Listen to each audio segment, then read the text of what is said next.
Welcome to the Iron Self podcast, where we jump into health, fitness, mindset, and becoming the best version of yourself. Today with your hosts, Mike and Kayla Minion. Welcome back. We are excited to get back to these episodes and sharing what's going on in the coaching community. So this week in coaching, because we've taken a little bit of time off, we've enjoyed ourselves with some camping, with some out and about fun.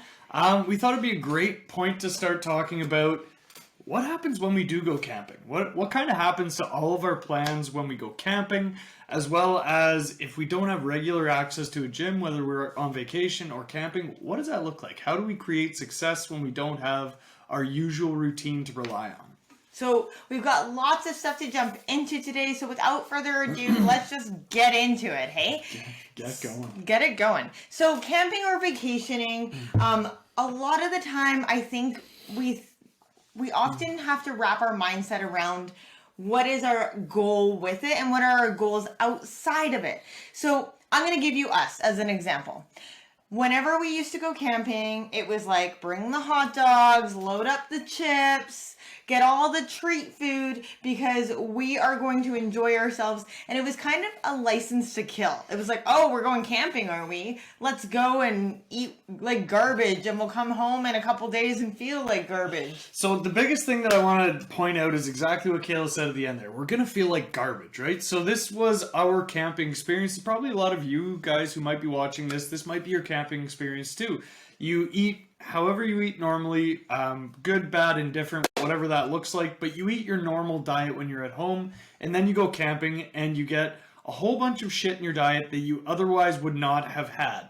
And generally, whether it's the alcohol, whether it's the high-fat foods, whether it's the copious amount of chips, whatever it is that you're having, typically falls off your regular plan, and it leaves us feeling a little bit shitty, for lack of a better way to say it. And so when we think about camping, a lot of people are thinking, oh, it's my license to kill. This is the time for me to let loose and eat whatever I want and all of these things that are kind of going along with it. So I want you guys to start to think about what is it that I want out of the camping? Like when I'm going camping, what is it that you are trying to accomplish? Like, are you trying to disconnect from social media and electronics? Are you trying to reconnect with nature? Are you doing more activities? Like for us, we've started hiking and canoeing and mountain biking and those kinds of things when we are camping. So what is it that is the purpose of you getting outdoors? And then starting to think about how can I take what I'm already doing well at home and bring that into my outdoor experience? Because the best part is that when we go camping, I want to say vacationing, but that's not necessarily always the truth. But when we go camping, for sure, we have 100% control over the food that we eat. You control over what you pack in your cooler. You have control over what you put in your car to bring with you. So if you don't want to eat copious amounts of garbage, don't pack it. Like your camping experience doesn't have to be a license to kill, is what I'm kind of trying to get at here. So starting to think about how do I redefine that? How do I start to re-engage what it is that I want out of my camping experience? And then from there, you can make different choices. So a lot of the time it's convenience, right? Hot dogs are freaking convenient when you're camping. Why? Because I can roast them over the fire. But maybe this is a time where you can start to think about what are other things I might be able to roast over the fire that are more conducive to my goals, that don't upset my stomach. Yeah, one of the big things that I like to say to everybody too is it doesn't have to be perfect either, because just because we're saying, eat a little bit healthier when you're camping, right? Like follow what you normally eat a little more closely while you're camping. That doesn't mean it has to be perfect either. If your family enjoys having like a wiener roast, then go ahead and do that. That doesn't mean do it every day for a week straight though, right? Take options that do fall in line with what you normally eat. And if you want to have that experience, be able to enjoy those hot dogs around a fire, if that's what your family enjoys, go out and do that, right? And do it without the guilt either. Do it, plan it, right? So plan your meals while you're going out. Again, we could go on this topic for hours, but the biggest thing comes back to how you plan your vacation or your camping or whatever you're doing. Because if you haven't planned your meals, then you're already just throwing shit in a cooler and hoping that you have enough food for while you're out there. And we were guilty of this forever. We would pack so much food because we didn't know if we were going to eat healthy or if we were going to eat garbage. So we bring both options. It's like, well, what do we come home with? If you go out with both, you're going to come home with the healthy stuff 9 times out of 10. And we eat pretty clean, I'm going to say, when we're at home. But it's a matter of like, hey, we're going camping. This is the time to let loose. And what I found was budgeting for camping. Like, camping was a super expensive trip because it was like, okay, we had a couple $100s in booze. We had a couple $100s in junk food. And then all of a sudden you come home from this disconnecting weekend and you feel like garbage. Like, I want to go camping and come home and feel rejuvenated and ready to take it on. Right? That's the idea of a vacation. That's the idea of a getaway, is that you feel rejuvenated, not depleted. Right? You almost need a vacation from your vacation sometimes. So starting to think about, what are the foods I already eat on a regular basis, and how can I bring those with me while I'm camping? That doesn't mean that I only eat those foods. Maybe I do allow some other room for things to have, but it just means that we're not completely switching the way that we're eating in order to adapt ourselves to this new environment. Like, for us, we had to redefine what camping looked like for us. So we started to find different recipes. How can we make kebabs on the fire? Oh, maybe instead of having a bag of Doritos that we sit around and eat, we made taco salads so that I could have a handful of Doritos and crunch it up on top of my taco salad, still get the Dorito idea out of it, but I didn't have to eat the entire bag. So starting to redefine that and say, no, this is what I do and don't want out of this, that helps us to begin to switch our lifestyle habits and behaviors in that environment, right? Because our environment dictates our behavior. If your environment isn't set up for your success, you'll notice that you're less successful in executing the behaviors that you say you want to do. Yeah, and again, just comes back to the planning, right? So something we talk about with all of our clients all the time, if you are a chip hound like I used to be or something like that, finding replacement snacks that are going to give you the same kind of satisfaction that you get from something that might be more highly palatable. I like the crunch from apples instead of chips now, right? So like being smart with your snacks and bringing the ones that are convenient and easy to eat while you're out and about. Apples, oranges, pears, bananas, whatever that is. Trail mix is another great one. I mean, you can make your own trail mix with whatever you have at home. There are so many good tips that you can have for when you're camping, but the reality is trying to keep it as close to what you normally eat at home anyways, even when you're out and camping. Now, outside of just the food side of the world, activity levels, because we are the people that say, hey, we should move our bodies, right? Our bodies feel better when we're moving them. So when we're camping, especially after you slept on the camping mat all night, especially after those super comfortable sleeps on the camping mats. But yeah, being able to get up and move our bodies. So for our family, we bring our canoes, we bring our bikes, we like to go hiking, whatever that is. Maybe for you and your family, maybe it means finding new places to hike, new waterfalls to check out. Maybe it means you are going canoeing. Maybe it means that you're going to go swim in a lake for the afternoon. Whatever it is, if you can't get into the gym, if you can't get your, what I'll quote, regular activity in, creating more activity for yourself that is just going to be basic movement. So maybe you take a soccer ball or a football and you're playing with the kids or with the family, or maybe you are doing a scavenger hunt. Like, you can print off a scavenger hunt on Google and make it exciting to go look for certain things. If you're in a new area, go geocaching. I bet you there's a million geocaches you can go find in the middle of nowhere and have some fun with it. Hike a new mountain, bike a new trail. There's so much you can do. At the last campsite we were at, we had service, but Mike and I made a rule that we weren't going to be on our phones during it.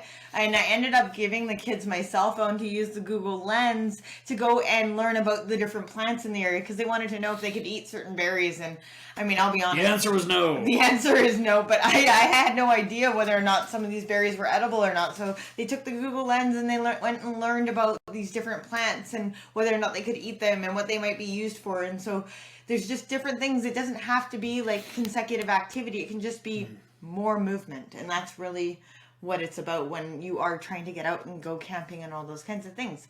Yeah. I did have a point that I also wanted to touch on. Mike said trail mix, and trail mix is great. I will tell you guys, trail mix is going to be higher in calories if you're putting a lot of nuts versus seeds into it. Higher in fats too. And higher in fats. And the other thing is that we love to put chocolate in our trail mix, but please learn from our mistake. Don't put chocolate chips in your trail mix. They melt in the sun. Put the chocolate chips in with your pop, in with whatever you have in a cooler bag, and then you can add it to your trail mix as you eat it. Don't put it in directly. You'll have more control over how much you get then too, but yeah, that's my other piece of advice. If you're ready to make a change in your life, step into the best version of you, check out our Iron Self Transformation Program.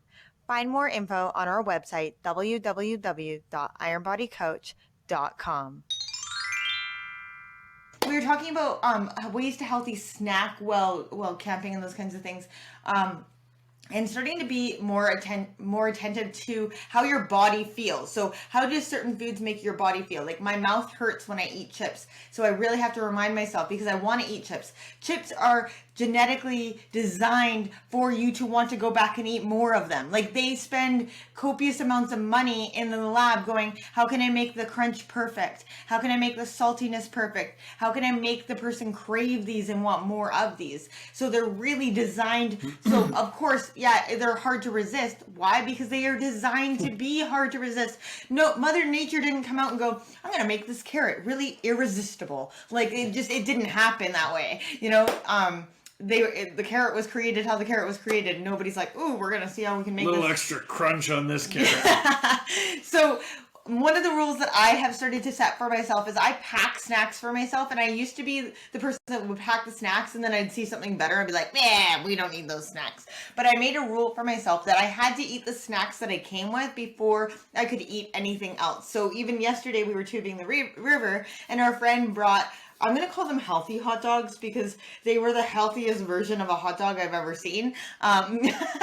Like farm fresh anyways. But I had already packed myself corn salad with chicken in it. And so she's like, do you want a hot dog? And I was like, I kind of want to try it because I'm curious. But I had this corn salad with chicken in it. And by the time I'd eaten that, I didn't really want a hot dog. So it kind of negated that fact. I kind of left that. For chips, I started eating, I know veggies, you're like, oh, raw veggies, they're such a replacement for chips. They're really not. But I made this delectable dip, and I think the dip made everything worth it. So it was like a little bit of Greek yogurt, a little bit of 5% sour cream, a little bit of Renee's Ranch, and then the Frank's seasoning, like not like the powdered shaker seasoning in there, and mix it all up. And it was like a buffalo ranch dip, and I dipped all of my veggies in it, and I just like scarfed back all those veggies. I couldn't believe that I ate them all so quickly, but the dip was phenomenal. So sometimes just having a healthier dip option that makes it more tantalizing because a bag of raw veggies isn't always that exciting. So if you have something that you do enjoy to go with it. The only other one that I wanted to say too, for a lot of people when we are out camping, whatever we're doing in the backcountry, a lot of times we eat a lot just because we are actually thirsty. So bringing enough water and making sure you are drinking water, and this gets even more important when we are out in the bush drinking.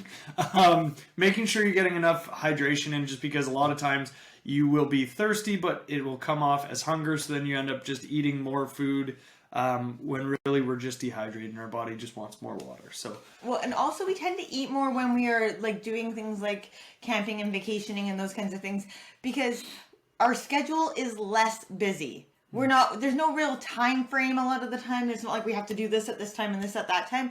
So as our mind gets more quote unquote bored, we try to fill that time with something, right? And that we talked about like avoidance techniques, like I avoid feeling certain feelings or having to be in silence and those kinds of things. And so we will fill those moments with food, right? We're filling our mouth hole so we don't have to like think about other things. Or a lot of the time we'll have this spread out, like we'll put out a bunch of food for the kids. Like that's what we like to do.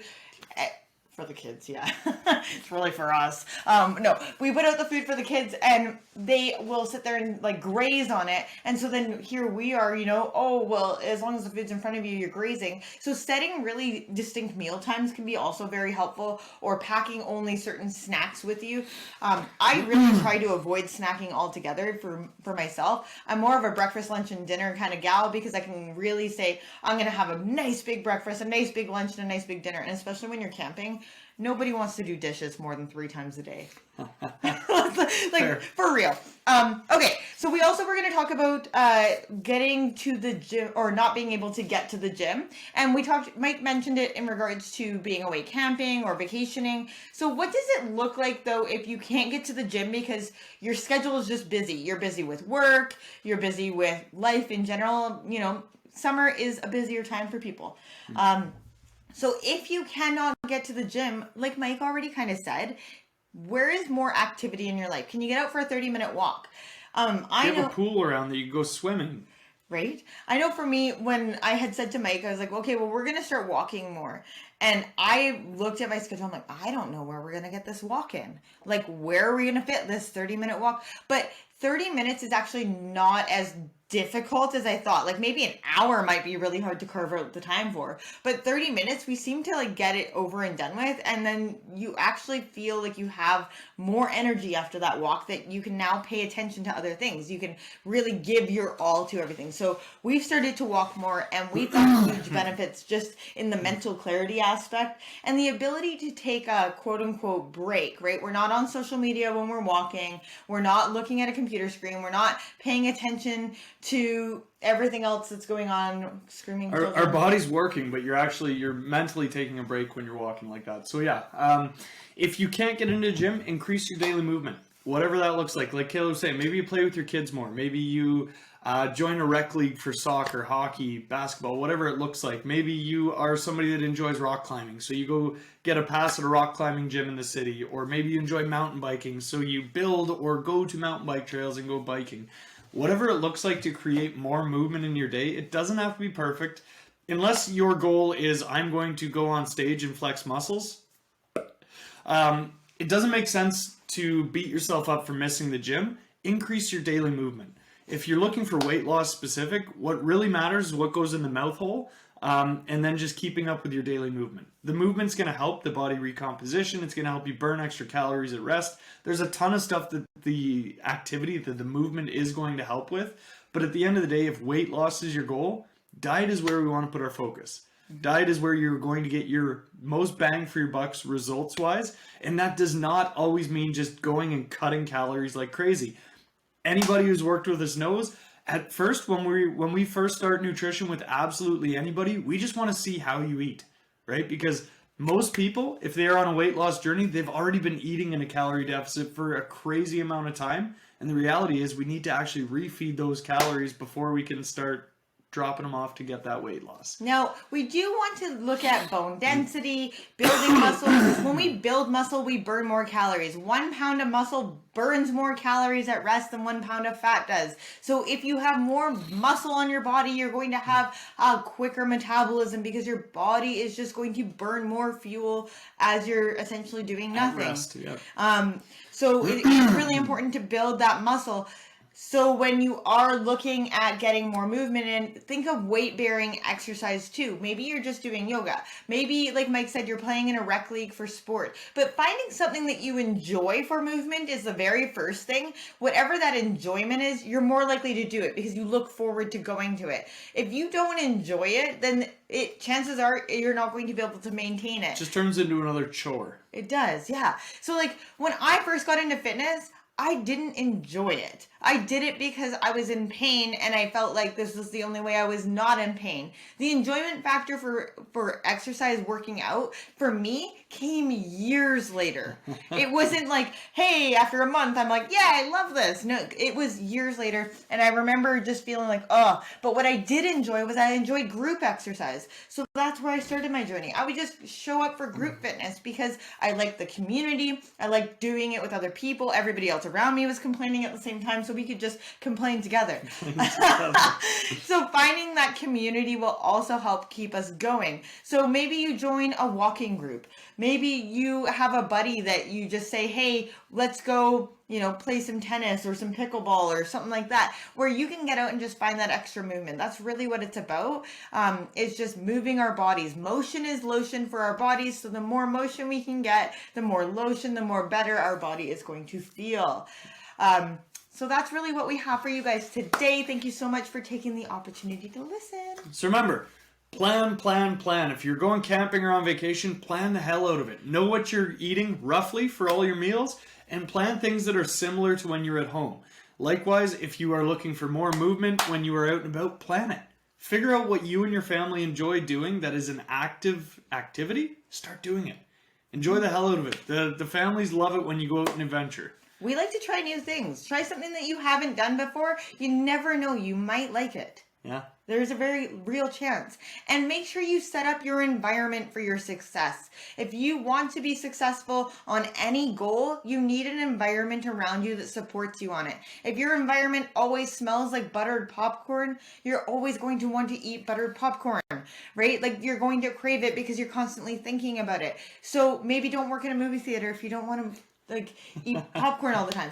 All I'm saying is just setting up that environment for your success is really going to help you be more successful in the choices you make and the decisions you decide to go on. Yeah, perfect. Thank you guys so much. We will see you next week for Next Week in Coaching. Have a great week, guys. Bye.